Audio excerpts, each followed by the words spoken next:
Hello, everyone. Welcome to Before Pen and Paper. I am your boy Blue, and joining me today is David? Paris. And I'm Xavier. And today we're going to talk about the saddest creation known to any art medium ever, and that is Are you sure about that? per second. I'm positive about it.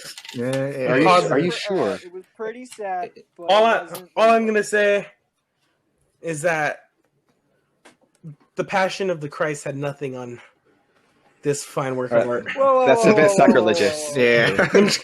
Jim Caviezel's whole performance could not outdo. Can I outdo what's his face? Oh yeah, Makoto Shinkai. This is a Makoto Shinkai film. He did it again. All right, so yeah. So let's just jump right. All right, so Act what do you one. think about the anime? Wait, whatever. Act one. Act We're gonna do one. this in Technically, acts. it's called Okay. episode 1. Yeah. Sure. Yeah, episode, but it's 3 acts. It's a movie. Leave me alone. Act one. I actually liked Act 1 the most out of all of them. Really? I agree. I think that was the best, like, with unique Oh, storytelling. yeah. No, for sure. The fact that he spent the most of it on the train, going to meet. Oh, yeah, but they were able to fill so much time of him on the train, but it didn't feel like a drag. It That's didn't true. because it would have to. Like, we was on the train, and you're like, "All right, come on," and every single time it was like, "Oh, we apologize for the inconvenience." Like, "Oh, come on, again? Are you serious?" Yeah. The Why don't words, you the sentence "apologize for your for any inconvenience" is forever It's just ingrained ruined into for my you. mind. I can't say the word inconvenience anymore without just bursting in tears. So Excuse me let's a talk minute. about the art style. The art style was fantastic. Oh, I don't know who does that art style for Makoto Shinkai's movies because they all look the same. Kind of, not they all look the same, but they all look similar. If you look Yeah. like okay. Weathering with You, Garden of But Woods. all the settings. Okay, for some It makes reason, the art style reminded me of Pokemon. I don't know why. Come on. It kind of Okay. reminded me of Pokemon. The more Okay. modern Pokemon, the one that comes out, because it actually has really good animation. Well, I mean, a bit of like both the modern and like the old ones. Well, you haven't seen a lot of Makoto Shinkai films, have you, Paris? No, I have not, Xavier. Oh, so this is your first one. Yeah. This is Right, my so- first one as well. Same for me, but I really enjoyed the art style. It was very, very cool. It also like very fluid. Yeah. It's like everything.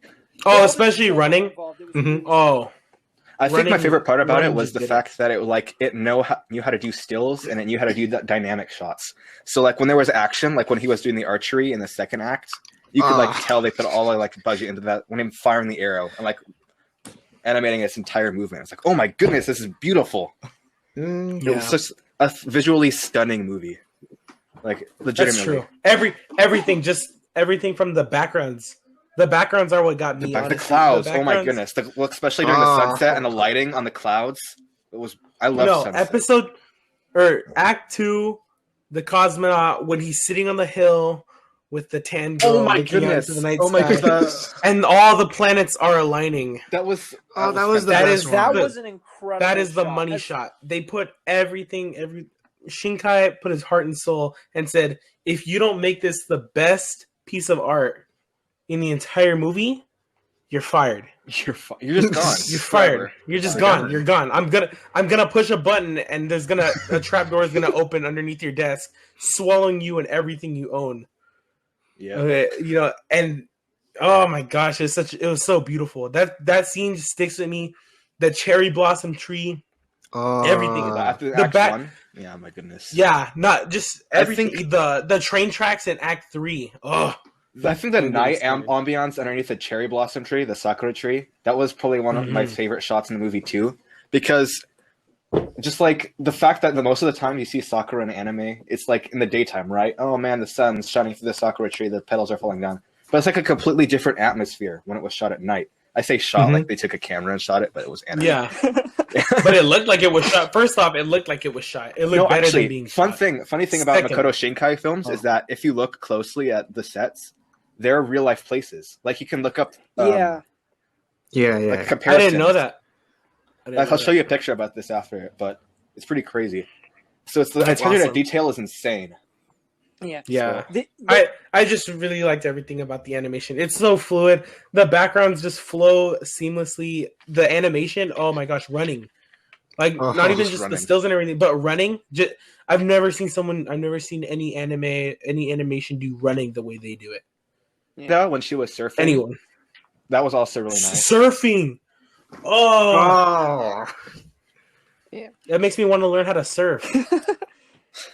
The images were really, really helpful, like to push the story along and give a really clear, like, push as to what the atmosphere of the scene was.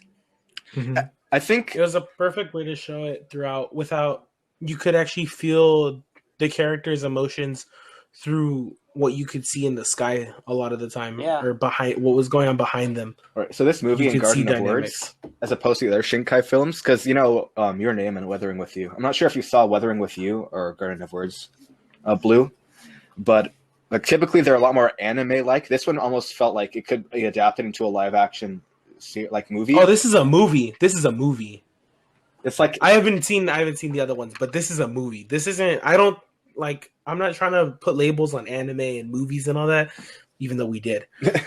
But this is a movie right here. This is a feature. I could show this to my parents, dude. Like, well, yeah, of course you can. no regret.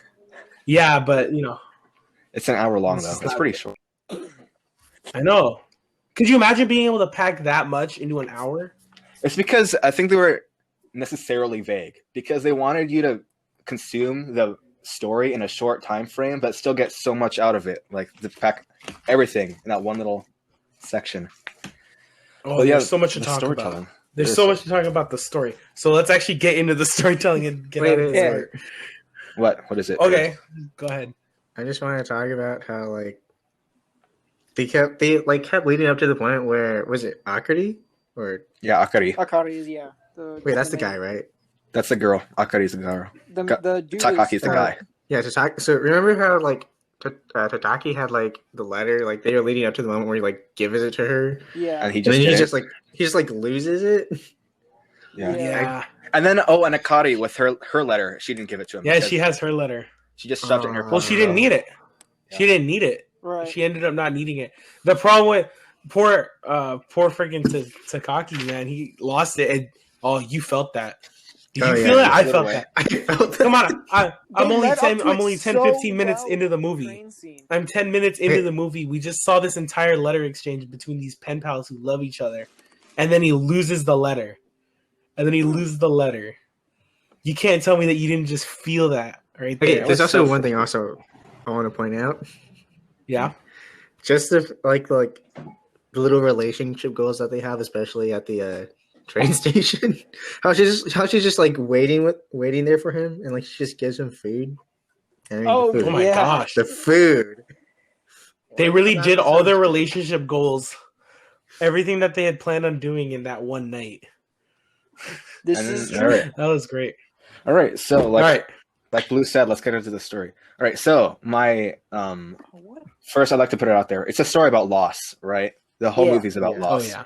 Takaki lost Oh yeah. Takaki, and the girlfriend that Takaki had at the end of the movie, she lost him as well. Did you notice that? That answers your question, Perry. Yeah. About who she Yep. was. Everyone lost Takaki except kinda for lost everything. Akari. It's not like he lost everything, but it's like he lost everything that mattered. Well, that's not true. No.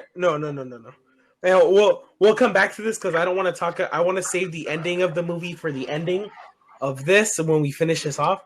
But no, there is optimism to be had in this movie, Mhm. even though almost everyone loses like what they wanted most. No one actually gets what they want, except for pretty much Akari. Yeah. But there is optimism in it, and we'll get back on that. So, let's continue. Let's start with We'll take it act back. what happens first between Akari. All right. Okay, let's start with the first arc. I guess we'll call it. Let's see. Let me arrange them for a second. So we have Yeah, The what did one I thing put that I down for really- episode 1? okay. I didn't like structure it in the episodes. Just kind of scroll down what I was feeling at the moment. That's fair. The one thing that really, really struck me with the storytelling was that I've never seen the kind of storytelling they did, where they introduced it was a letter. They weren't actually like talking to something or narrating something. It was an account of their lives as they were going through it. You know what's funny is that Frankenstein does that. The Does it really? older book? It's called the Frame Story. Yeah, the older book, Frankenstein. Yeah, I really liked Yeah. the way that they introduced it, especially how they introduced the characters in the beginning. They completely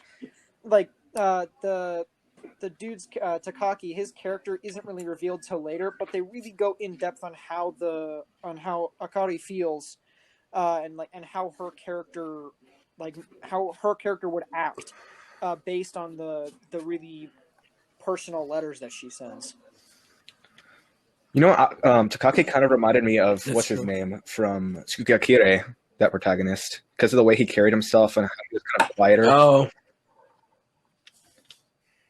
they're both very driven Was by it what they mine? do, Girl. even if they're not very directed with their lives. They're very driven with their, at least like in the sense of like their love life. They're very driven to The only like, difference is that, succeed, even though and in general. and David hasn't seen Tsukakire, so he has no idea what we're talking about. But Yeah, I'm kind of clueless. the train scene in Tsukakire is also a nice little parallel. This like thing is the train scene in Tsukakire was actually really well done. But it was not to say it wasn't like, when I say well done, I mean happy. Not like well done as in the train scene in 5 centimeters was bad artistically. Oh. It was all 5 really good. centimeters per second train scene. Let's talk about the train scene, because that's pretty much all Yeah, of because Act like 1. Yeah, this nothing really this comes into like- play until later. Yeah.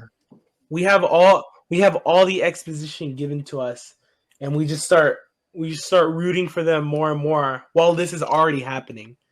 You know, we're like, you start off with this guy in a train, you know, talking about delays and stuff, and you're like, oh, okay, but as he keeps telling you what he like, why he's on this train, and he starts explaining what's been happening up until this point to bring him on this train, you just start feeling more. You feel the anxiety that he feels, with every delay, with every stop, with every minute that like he's not there with Akari.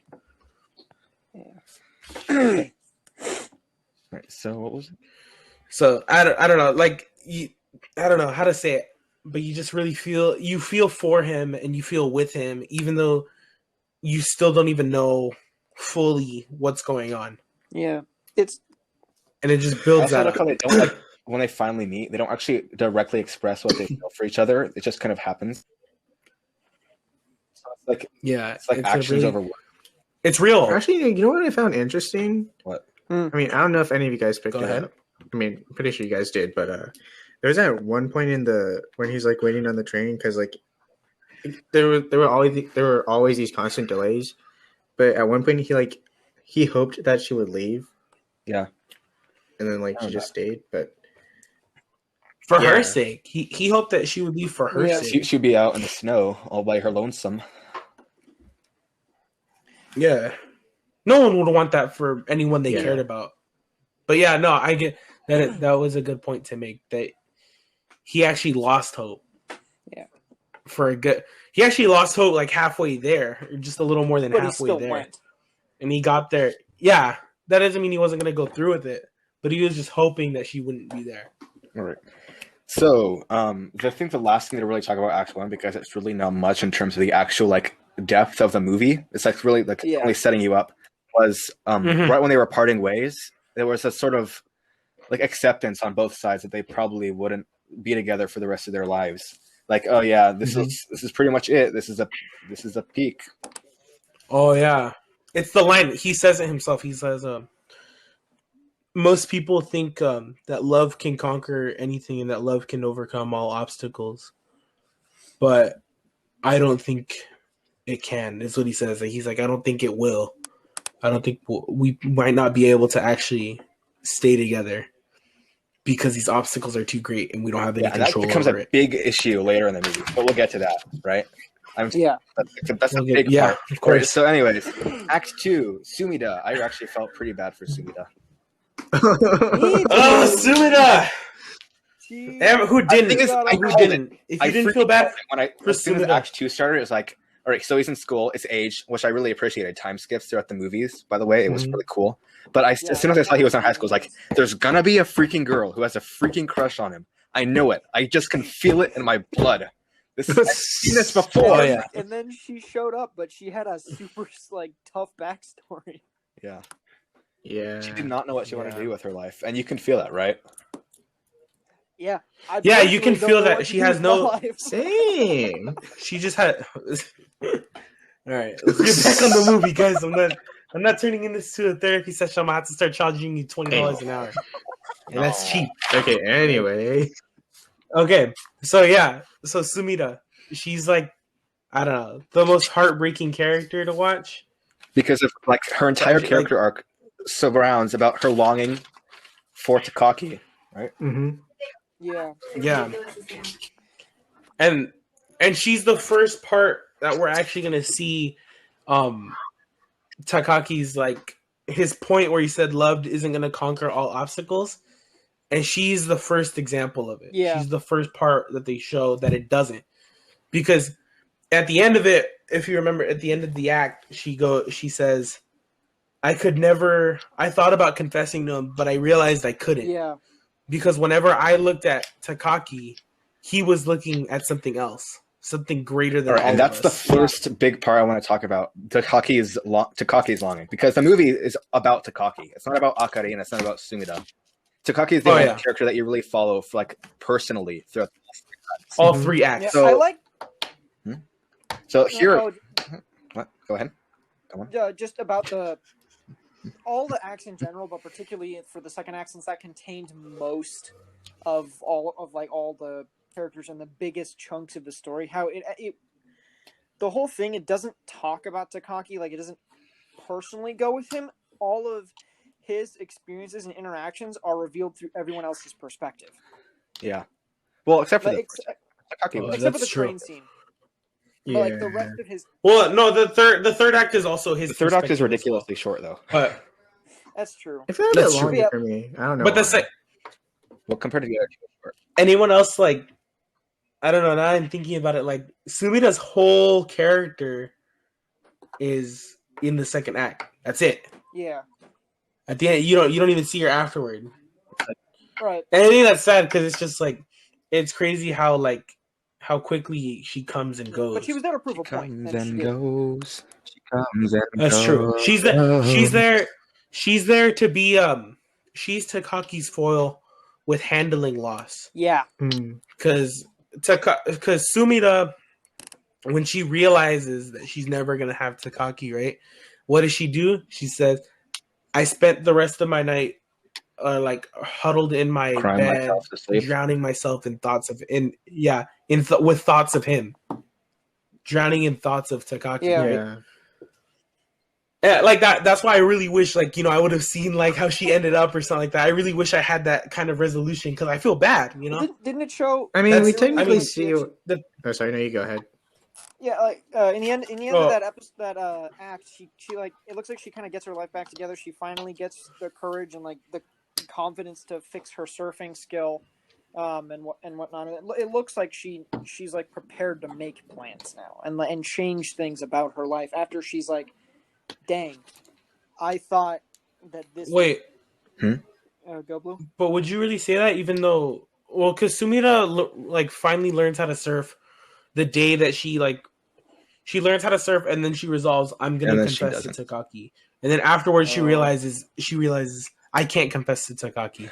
That's the thing. So like it's like a weird buildup and then loss. I think it's like the way Go that ahead. I think ultimately one of the larger aspects of the movie is the way that loss affects people's lives. So like especially the third act Yeah, with Takaki. yeah, we see the Yeah, culmination. so of it. Takaki throughout the entire act, he doesn't seem like completely there, Like whenever he talks to Sumida, and she even points it out, it's like she's thinking of someone else. I can feel it, right? So it's Yeah. No, not even someone else. He's looking at something.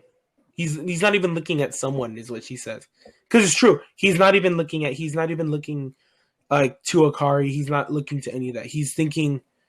He's dealing with his own loss. Yeah, and Because he's already going through that loss. He's not. that's Just, the thing. I think he's he's stuck in the past. Is the whole point of his character? Is that he keeps looking back and he regrets Yeah. he could have placed things differently, but he's just like all he does is remembers those good times when he was with Akari in the school, and they were still pen pals, and they were still corresponding. And he has a phone. And he's like, Yeah. I had a text message from someone, but I didn't know who it was from. I felt like I forgot something. So it's like he's lost a part of himself along with his like youthfulness and his past. And so I think that was the main difference between him and Akari, is the way that Akari actually was able to move on past her loss, and Takaki was just stuck in the past, right? Yeah. Mm-hmm. A little more on the point with his phone. Whenever Sumida saw him on his phone, he's like, "Oh, he's probably texting someone." And then, if I remember correctly, he's going through the phone. He's like, "Why do I keep writing these fake Yeah, he's messages?" like, he doesn't I even found- send them. He writes them and then deletes them. Yeah. Like he's trying to cope with his loss by making up a fake scenario in his head. Like, all right, I'm gonna send this message and it's gonna fix things and I'll get to see her again and solve my problems. Like, no, that's not gonna work. He's trying to rewrite his script over and over again. And bringing it back to the dream world, the planets we were talking about earlier, the fact that it's the dream world is really significant for me, because it's as if he's always looking into his dream, his literal dream, where that's where he can be with Akari, like, for his life, but he's not there. The most beautiful future and perception of the world would be that, but he can't get to it because it's fake. Mm-hmm. It's just and it's shown that it's shown how fake it is by the fact that when he looks up in the night sky with Sumida, there's like 12 planets. Yeah, and there's like 12 whole planets just chilling there, and they all look so spectacular. And that's because it is so spectacular. It's so spectacular that it's not even real. Yeah. Like, so he's, like you said, looking out into the past and seeing his ideal life as it would have played out. And the thing about like not knowing what to do with your life with Sumida, it was because she was caught up in her longing for Takaki. With Takaki, he was so caught up in his longing that he didn't have aspirations. He didn't have a way. He didn't even have a little like side hobby like Sumida did with surfing. He was just completely, fully invested in his dreams and his longing. He didn't have aspirations. So it was kind of actually really depressing. That's true. Yeah. It shows how both of them are simultaneously coping with the fact that what their life isn't going their way. One of them is coping with just wallowing, and the other one is trying to improve themselves to give them the courage to show themselves. Sumida she's been trying to surf for how long, right? Like months, years, like half a year or something like that, right? She's been trying to surf for a really long time, and she still hasn't been able to ride one wave, right? And she starts associating her inability with to surf with her inability to confess her feelings to Takaki, right? Mm-hmm. And that's why when she finally rides a wave, she says, if I can't confess to Takaki now that I've finally ridden my first wave, I'll never be able to confess to him. She used her side hobby to give her courage. Mm-hmm. It wasn't a distraction. It was her like steroids.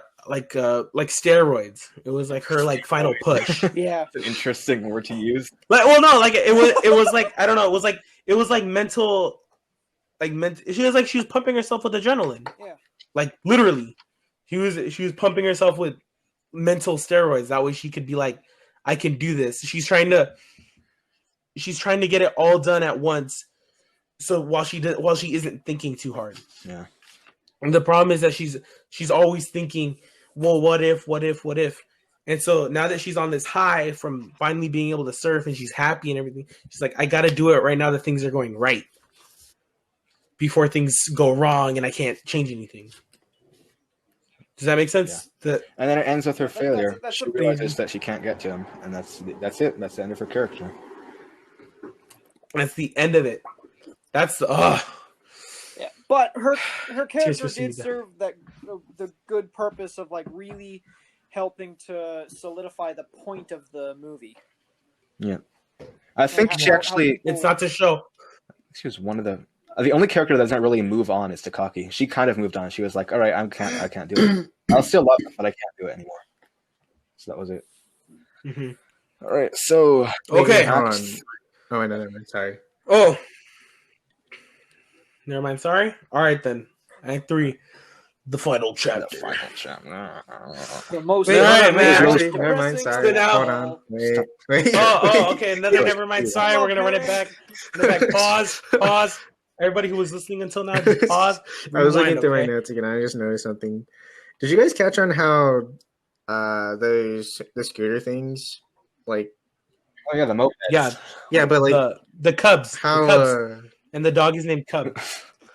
Well, yeah, Tugs actually. I remember that. I think it was Akari who says how like they go 5 kilometers per hour, but then Oh no, you're thinking of it takes a Sakura pedal falling to the ground is 5 centimeters per second, which is where they get the movie yeah, I know. name. Yeah. But like when she says 5 kilometers per hour, 5 centimeters per second. No. It's like no. Sumida says 5 centimeters per second again, like during Yeah, the I know, snow. but he keeps saying kilometers, so I'm like, no, I know. Yeah, I know. That's no, what the I'm thing saying. is, because like there's a point in that episode where she says that, and then Takaki, like he sort of reacts to that because like he's like, oh, Yeah, it's the first time in the entire act he shows life. He goes, "Did you say the thing that main girl said like 6 years ago? you say it? Did you say that exact thing? Did you do say I- that exact thing that my lost smell love said? nostalgia? Am I supposed to just like fall in love with you immediately? Nah, I'm too busy moping over my former We're love. the Koga route from Probably doesn't even remember me. Senpai. yeah, I just wanted to And point what- that out. No, I do remember that. That's a good part to bring up. Just how the only time he shows life is when something about Akari is brought up. Something that reminds him of Akari is brought up. I'm like, Other than that, Feelings of loss. he's a soulless husk, all right, so aimlessly walking and shooting arrows at things. you shot arrows for like 30 seconds of the entire movie. All right, anyways, Act 3. And didn't we love it? Love it. It was pretty We great, did loved it. We did love especially it. us archery buffs. Okay. Yes. Oh yeah.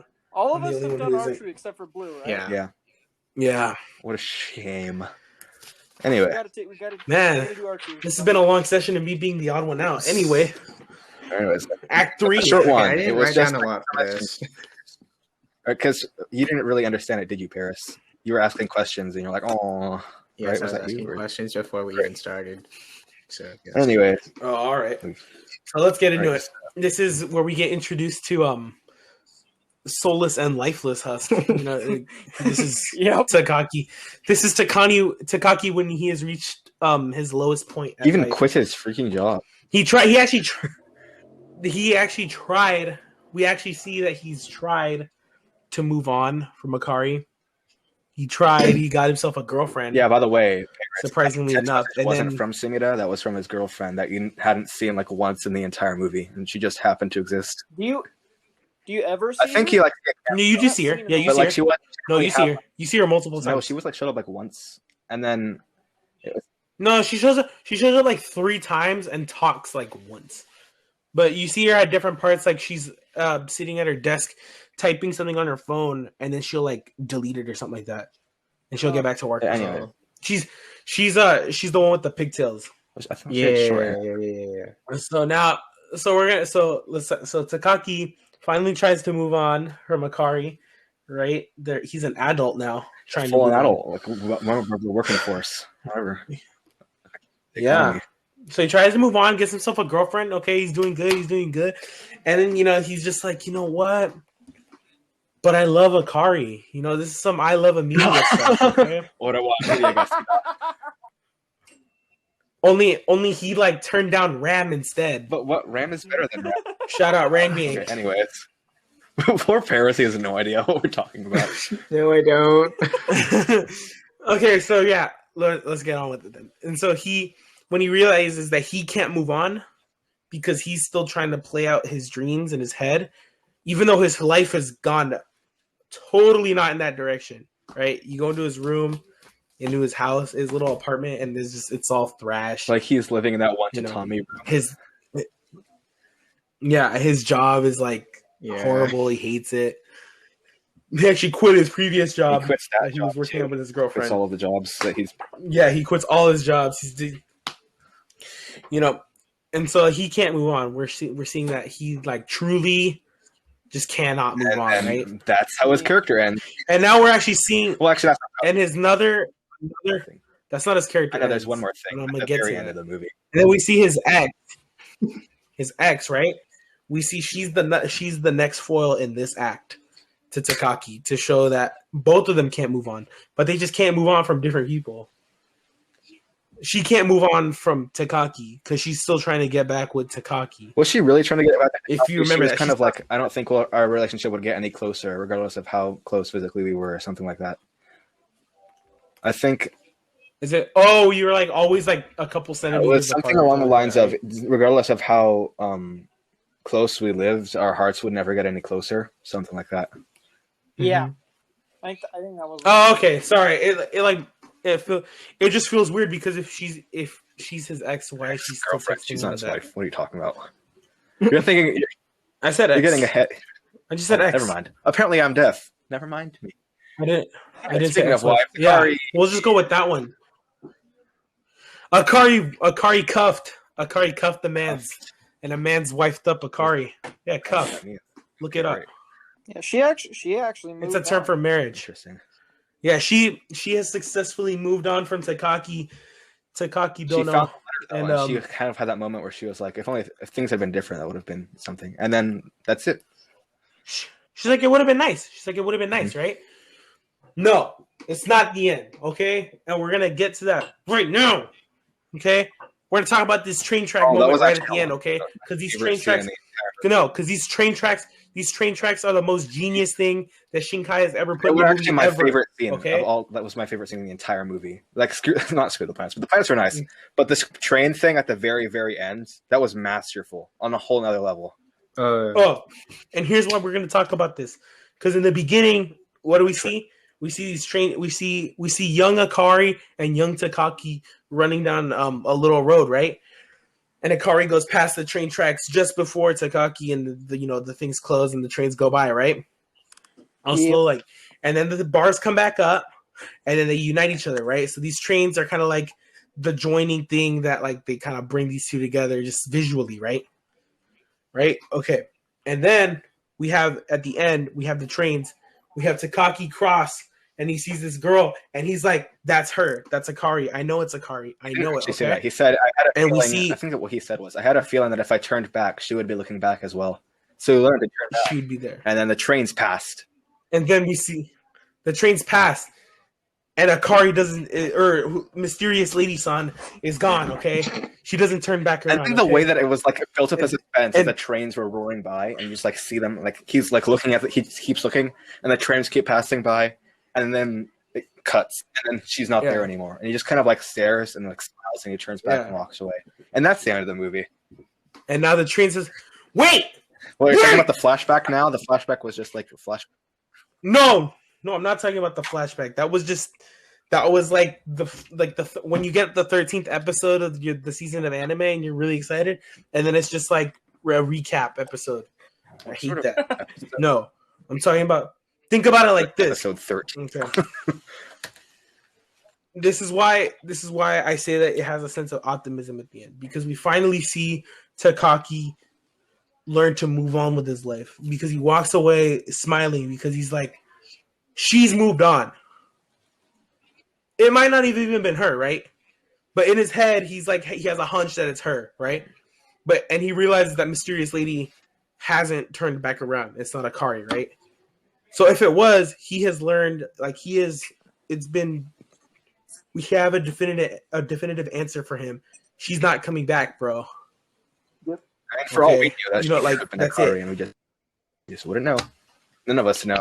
Yeah, and that's what happened. And if it was Akari probably would have recognized him too. But Akari didn't turn around because Akari is content with her life, and she's actually cool with the fact that I like where I'm at right now. She made it. And now he has seen that, and he's like, well, she's happy. She's happy. Why shouldn't I be happy for her?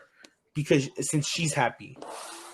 She's happy enough with her life that she can just leave. She doesn't need to come back to me. I shouldn't have to be chasing her if she obviously doesn't care enough, right? That's true. And so he moves on and he turns around and you see a little smile come across his face as he walks away because he is gonna go start living his life now. Alive, that's He has realized that she's happy. all right. You know? Yep. That makes sense. And the song that plays is a musical masterpiece. Dogani. I think the soundtrack is really good. The soundtrack was really good. I think the reason I took a nice long drive after that. The reason that scene is my personal favorite, it was my personal favorite part because Blue, the reasons Blue already said, but also because of its use of dramatic silence. If you remember from that one thing that we had, that little lesson, dramatic silence, the fact that the music cut out as soon as the trains passed by. That was what I said. That's why it was masterful. I forgot the trains were rumbling and the music was swelling, and that just passes by and the music cuts and Akari's not there anymore. And it's like it's such silent. And then he turns around and leaves. I was like, I got chills. It was awesome. It was that was a really well done. Because it shows you like, you know, they're gone. They're gone. It like the loss of sound right there. It shows the loss of Akari. You know, I think all of the sound design in the entire movie. Sound design. On that note, the sound design. The Seiyu, really, the voice actor, really helps. Really good too. It was. Oh yeah, all of them just did their job to perfectly encapsulate the mood and just show like what everyone was feeling with just a few words. Because it wasn't necessarily like there's a lot of monologuing, right? Yeah. Mm-hmm. There's a lot of monologuing and exposition, not too much actual dialogue. But, you know, in terms of just the dialogue, right? The little dialogue that we get, it really just shows how everyone's feeling. Mm-hmm. Like, when, in Act 1, when they get together and they're talking to each other, they're just like, dude, I'm so happy you're here. Dude, I can't believe you waited for me. Yeah, like, but you just feel it. You feel how happy they are to just be together. Like, not even romantically or anything, just to see each other. Yeah. Just to see each other. That just makes them so happy. You know what I mean? Yeah. You know, when they talk in Act 2, when Sumida and Takaki are talking, you can see like how the only talk that they're making is small talk, and it just really enforces the fact that Sumida is not going to get with Takaki, and Takaki is not really there. Yeah. You know, Act 3 doesn't have any dialogue to my knowledge, besides like at all. Yeah, no, it's all monologuing and narration and such. You know, I mean, because it didn't really need any dialogue to actually explain what was going on. Yeah. But yeah, as far as like these cripples talking about this movie. As far as like the part of the movie that stood out the most to me was the storytelling in the train, like how they were able to encapsulate so much story in that one moment.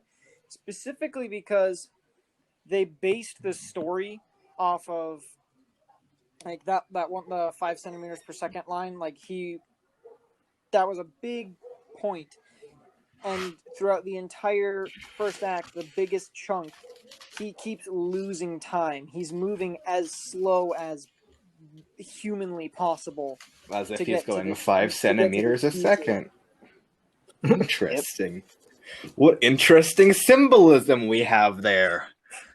Hey, symbolism is a very good part of storytelling. It really helps hit home with good points. Yeah, so it's true. Well, it's also because like it helps show how long it's actually taking. They had the time to tell.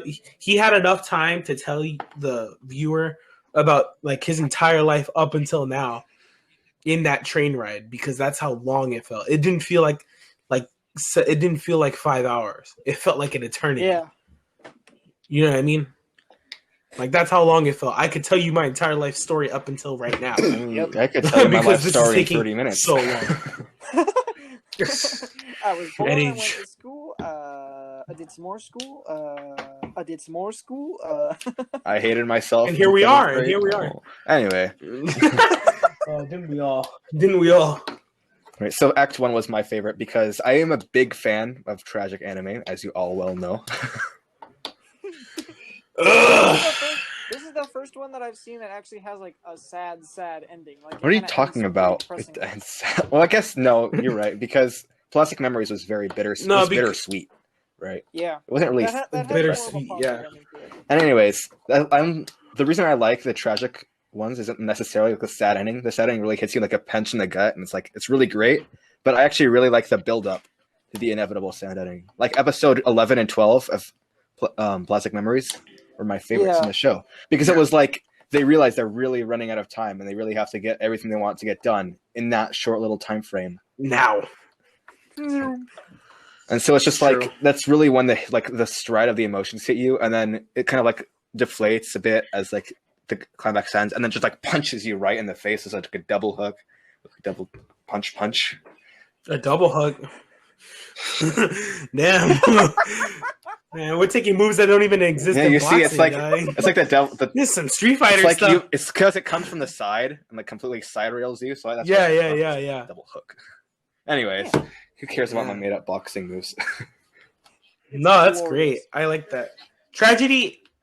What I specifically like about this tragedy as a tragedy, right, is that because in one of my English teachers, actually my literature teacher, he made this point, right? Was he the He made this point.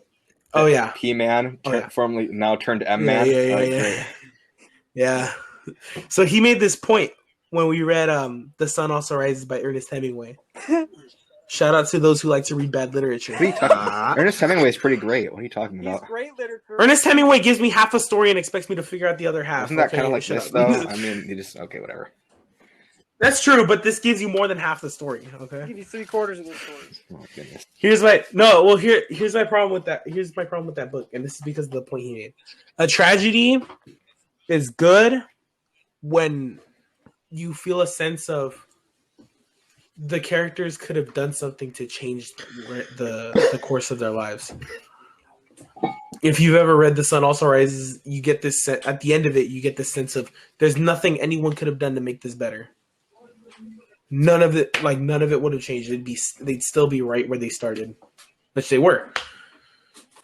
And in this movie, we get this sense of there's so much that could have gone right and that didn't go right. Yeah. For everyone, right? For every single character, things could have changed to make it so much happier for And it was, right? yeah, But they it was didn't. directly a matter of It's their own real. actions, right? And I think that was, in Yeah, addition to the whole like that's the point. second the past thing. The other big thing, the last big thing I really have about the actual plot of this movie is the movie is about the lack of courage necessary to take that one big jump. So like express yourself and express your feelings and express the depths of your soul. And no one does this in the entire movie. Like they don't actually say That's anything true. that they're feeling. They act and then they brood on it, their actions, and they long, and that's it. And they just let the object of their longing slip from their grasp, and they don't do anything about it.